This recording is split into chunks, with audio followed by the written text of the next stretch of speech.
சென்னையில் real estate கூட்டமைப்பு கண்காட்சியை தொடக்கி வைத்து முதலமைச்சர் மு.க.ஸ்டாலின் உரையாற்றி வருகிறார். அதனை நேரலையில் பார்ப்போம். ரியல் எஸ்டேட் மற்றும் உட்கட்டமைப்பு மேம்பட்ட உள்ளடக்கின வீட்டு வசதி மற்றும் நகர்ப்புற வளர்ச்சித்துறை மாநிலத்தின் பொருளாதார வளர்ச்சியை உறுதி செய்கிற ஒரு முக்கியமான துறையாக அமைந்திருக்கிறது. நம்ம மாநில மக்கள் தொகையில 48 விழுக்காடு மக்கள் நகர்ப்புறத்தில் வசிக்கிறாங்க. இதனால நாம மிகவும் நகரமயமாக்கப்பட்ட மாநிலமாக இருக்கிறோம். இது வரக்கூடிய ஆண்டுகளில் மேலும் உயரும். இதனால நீடித்து நிலைக்கக்கூடிய வீட்டு வசதிக்கான தேவைகள் அதிகரிக்கும். அதனால புதுமையான நகரமைப்பு திட்டங்களை தீட்டணும். சென்னை பெருநகர பகுதிக்கான முதல் மற்றும் 2ஆம் முழுமை திட்டங்கள் திராவிட முன்னேற்ற கழக ஆட்சியில் தான் அறிமுகப்படுத்தப்பட்டுச்சு. இப்போ 3வது முழுமை திட்டத்தை நம்ம அரசு தான் முனைப்போடு தயாரிச்சுக்கிட்டு வருது. நிலையான வளர்ச்சி, பொருளாதார முன்னேற்றம் மற்றும் தொழில்நுட்ப ரீதியான முன்முயற்சிகள் ஆகியவற்றை மையமாக கொண்டு நகர்ப்புற வளர்ச்சியை முன்னெடுத்து செல்லவும் மக்களுடைய வாழ்க்கை தரத்தை மேம்படுத்தவும் இந்த திட்டம் உருவாக்கப்பட்டு வருது.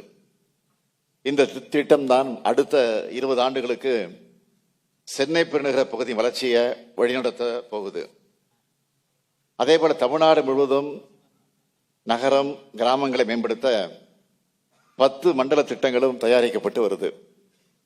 கோயம்புத்தூர், மதுரை, ஓசூர், சேலம், திருப்பூர், திருச்சிராப்பள்ளி, வேலூர் மற்றும் திருநெல்வேலியை உள்ளடக்கின 136 நகரங்களுக்கும் திட்டம் தயாரிக்கப்பட்டு வருது. ஓசூருக்கான முழுமை திட்டமும் சமீபத்தில் வெளியிடப்பட்டிருக்கு. கோயம்புத்தூர் மற்றும் மதுரைக்கான முழுமை திட்டம் அடுத்த மாதத்திற்குள் வெளியிடப்படும் என்பதை நான் தெரிவித்துக் கொள்கிறேன். சென்னை மாநகரை சுற்றி இருக்கக்கூடிய 9 வளர்ச்சி மையங்களான மீஞ்சூர், திருவள்ளூர், திருமழிசை, மாமல்லபுரம், செங்கல்பட்டு, காஞ்சிபுரம், மறைமலை நகர், திருப்பெரும்புதூர் மற்றும் பரந்தூர் ஆகிய பகுதிகளுக்கு புதுநகர் வளர்ச்சி திட்டங்கள் தயாரிக்கப்பட்டு வருது. புதுநகர் திட்டங்களோட நோக்கம் என்ன என்றால், சென்னையோட நெரிசலை குறைக்கணும், பொருளாதார மையங்களை உருவாக்கணும், போக்குவரத்து இணைப்புகளை ஏற்படுத்தணும், சென்னை மாநகரை சுற்றி இருக்கக்கூடிய பகுதிகளில் நிலையான வளர்ச்சியை உறுதி செய்யணும். இதுதான் நோக்கம். கடந்த 10 ஆண்டுகளில் இப்படியான திட்டங்கள் தயாரிக்கிற பணி தேக்கமடைஞ்சு இருந்துச்சு. அந்த நிலையை மாற்ற நம்ம அரசு முனைப்போடு செயல்பட்டு வருது. நான் கிரெடாய் ஃபேர் ப்ரோ 2023 கலந்துகிட்டப்போ ஒரு உறுதி அளித்தேன். அதை செயல்படுத்துகிற வகையில் ஒற்றைச்சாளர முறை மற்றும் இணையதள கட்டட அனுமதி பெறக்கூடிய முறை தற்போது நிறைவேற்றப்பட்டிருக்கு. மனை மற்றும் கட்டிட ஒப்புதலுக்காக பெறப்படும் விண்ணப்பங்களை விரைவாகவும் வெளிப்படைத்தன்மையோடு குறைகளை தெரிஞ்சுக்கிட்டு செயலாற்றும் விதமாகவும் வடிவமைக்கப்பட்டிருக்கு. இந்த திட்டத்தின் கீழ் மனைப்பிரிவு மற்றும் கட்டடம் ஆகியவற்றுக்கு வழங்கப்படுகிற திட்ட அனுமதிகளோடு 45 விழுக்காடு அதிகரிச்சிருக்கு.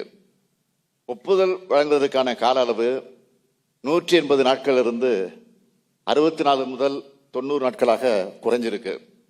நம்ம திராவிட மாடல் அரசு எப்பவுமே பொதுமக்களோட தேவையை உணர்ந்து செயல்படுகிற அரசு என்பதற்கு இதெல்லாம் ஒரு சின்ன எடுத்துக்காட்டாக விளங்கி கொண்டிருக்கிறது. தமிழ்நாட்டில் இருக்கக்கூடிய ஏழை எளிய மக்கள், பொருளாதாரத்தில் நலிவுற்ற பிரிவினர், நடுத்தர வர்க்க மக்கள் ஆகிய அனைவரின் சொந்த வீடு கட்டும் கனவையும் நனவாக்க 22/7/2024 அன்று உடனடி ஒப்புதல் பெறக்கூடிய வகையில் சுய சான்றிதழ் திட்டத்தை அறிமுகப்படுத்தியுள்ளோம். இந்த திட்டத்தின் வாயிலாக 2500 சதுரடி கொண்ட மனை இடத்துல 3500 சதுரடி கட்டடப்பரப்பு வரைக்கும் தரைத்தளம் மற்றும் முதற்தளம் கொண்ட குடியிருப்பு கட்டடங்களுக்கு எந்த அரசு அலுவலகங்களுக்கும் போகாம மக்கள் வீட்டில் இருந்தபடியே சுய சான்றிதழ் முறையில் அனுமதி பெற வழிவகை செய்யப்பட்டிருக்கு. இந்த திட்டத்தின் கீழ் கட்டப்படுகிற குடியிருப்பு கட்டடங்களுக்கு கட்டட முடிவுற சான்று பெறுவதில் இருந்து விலக்களிக்கப்பட்டதல்ல. இதனால் வர 51,000 கட்டட அனுமதிகள் பெறப்பட்டிருக்கு. குறுகிய காலத்தில் இந்த திட்டமானது மக்கள் கிட்ட பெரும் வரவேற்பை பெற்றிருக்கு. அதனால முன் அனுமதிக்கப்பட்ட 100 கட்டட திட்டங்களை பதிவேற்றி இந்த செயல்முறையை மேலும் செம்மைப்படுத்தி எளிமையாக்குவதற்கான முயற்சிகளில் வீட்டு வசதித்துறை தற்போது மேற்கொண்டு வருது. சென்னையோட உள்பகுதிகளில் ஏற்படுகிற நெரிசலை தவிர்க்கவும், வெளிவட்ட சாலைகளுக்கு இணைப்பை மேம்படுத்தவும், போக்குவரத்து முனையங்களை பரவலாக்கவும் சிஎம்டிஏ மூலமாக கிளாம்பாக்கம், மாதவரம் மற்றும் குத்தம்பாக்கம் ஆகிய இடங்களில் 3 புதிய புறநகர் பேருந்து முனையங்களை உருவாக்கி இருக்கிறோம். குத்தம்பாக்கம் பேருந்து முனையம் விரைவில் மக்களுடைய பயன்பாட்டிற்கு வர இருக்கு. சென்னை பெருநகர மண்டல போக்குவரத்து தேவைகளை கருத்திலே கொண்டு தமிழ்நாட்டின் நீண்டகால வளர்ச்சிக்கான இலக்கை அடைகிற வகையில் செங்கல்பட்டு மற்றும் மாமல்லபுரத்தில் நவீன போக்குவரத்து முனையங்கள் அடுத்த ஆண்டு திறக்கப்பட இருக்கு. சென்னையோட நீண்ட கடற்கரை பகுதியும் ஏரிகளும் இயற்கை நமக்கு வழங்கியிருக்கக்கூடிய பெரும் கொடைகள். இதை மேம்படுத்த தமிழ்நாடு அரசால சென்னை நீர்முனை வளர்ச்சி திட்ட நிறுவனம் ஏற்படுத்தப்பட்டிருக்கு.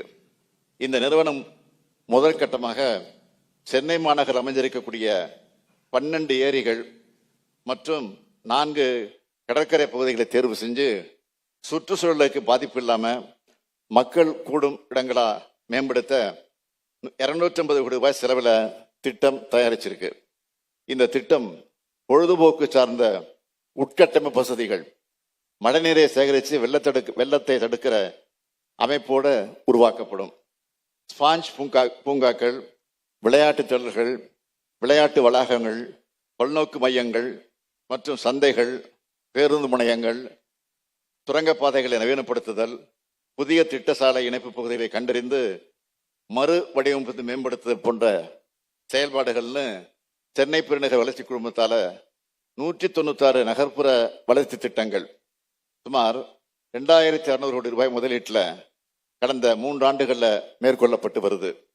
இதுல செம்மஞ்சேரியில் அமைய உள்ள நவீன தொழில்நுட்பத்துடன் கூடிய விளையாட்டு நகரம், தீவுத்திடல் அமைய உள்ள உலகத்தரம் வாய்ந்த பொருட்காட்சி மையம் மற்றும் போரூர் நகரப்பகுதியில் அண்மையில் அமைக்கப்பட்ட பறந்து விரிந்த நன்சை நில பூங்கா ஆகியவை குறிப்பிடத்தக்க திட்டங்கள்.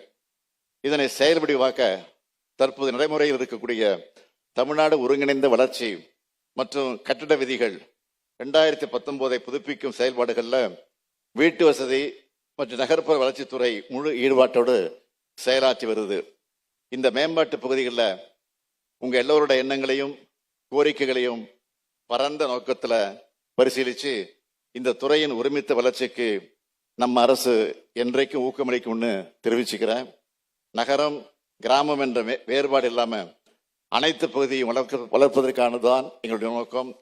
அதுக்கு உங்களுடைய முழுமையான ஒத்துழைப்பு எங்களுக்கு தேவை. வளர்ச்சியான சேவையை ஆற்றுவதற்கு உங்களுக்கு தேவையான அனைத்து ஒத்துழைப்பையும் என்ற அரசு நிச்சயம் வழங்கும். எப்பொழுதுமே முதலமைச்சர் ஒரு நிகழ்ச்சிக்கு வராங்கன்னா அந்த நிகழ்ச்சியில் கோரிக்கை வைப்பது உண்டு. ஏற்கனவே வச்சாச்சு கோரிக்கை, அதுவும் கையில் கொடுத்துருக்குறாங்க. அது நிச்சயம் பரிசீலிக்கப்படும். ஆனால் கோரிக்கை வச்சிருக்க உங்களிடத்தில் நான் ஒரு கோரிக்கை வைக்க போகிறேன். என்ன கோரிக்கைன்னா, நான் உங்களுக்கு வைக்கக்கூடிய கோரிக்கை, நான் வெளிநாடுகள் சுற்றுப்பயணத்தில் செல்லும் போது பல முதலீட்டாளர்களை சந்திக்கக்கூடிய வாய்ப்பு எனக்கு கிடைத்தது. அவங்க பெரும்பாலும் இடத்துல கேட்டது என்னன்னு கேட்டிங்கன்னா, சென்னையிலும் மாநிலம் முழுவதும் இன்னும் கூடுதலான தொழில் பூங்காக்களும் இன்னும் கூடுதல் அலுவலக கட்டிடம் தேவைப்படுகிறது என்று சொன்னார்கள். எனவே கிடாய் மூலமாக இந்த தொழில்துறை கோரிக்கையை நீங்கள் நிறைவேற்ற வேண்டும்.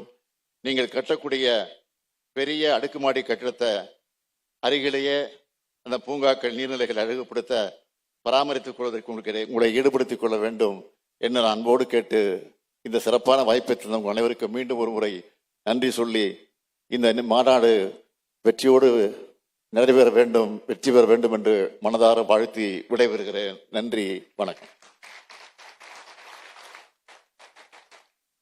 சென்னையில் நிலையான வளர்ச்சியை உறுதி செய்வதை நோக்கம் என சென்னையில் ரியல் எஸ்டேட் கூட்டமைப்பு கண்காட்சியை தொடங்கி வைத்து உரையாற்றிய போது முதலமைச்சர் மு.க. ஸ்டாலின் தெரிவித்தார். அதனை பார்த்தோம்.